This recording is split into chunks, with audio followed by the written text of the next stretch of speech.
نقول كما يقول علماؤنا الكبار: احذروا الحفلات الماجنة والدعوات المشبوهة، احذروا التبرج والسفور والعري والاختلاط والفساد، ومن بالماء العكر يصطاد.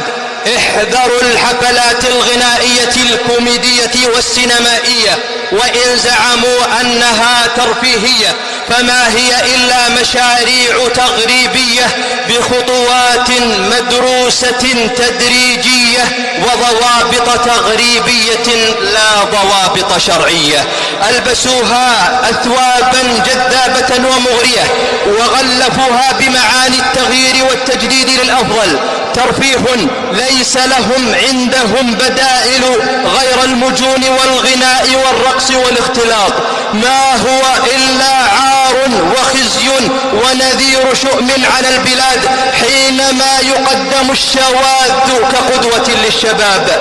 أيها المترفون المترفهون، إنكم تنفقون أموال الناس على برامجكم التافهة بغير حق ولا فائدة، تنفقونها ثم تكون عليكم حسرة ثم تغلبون. نعم، ستغلبون في معركة القيم والأخلاق، سيغلبكم المجتمع الذي لا يزال ثابتا على دينه مهما تعثر أو ضعف.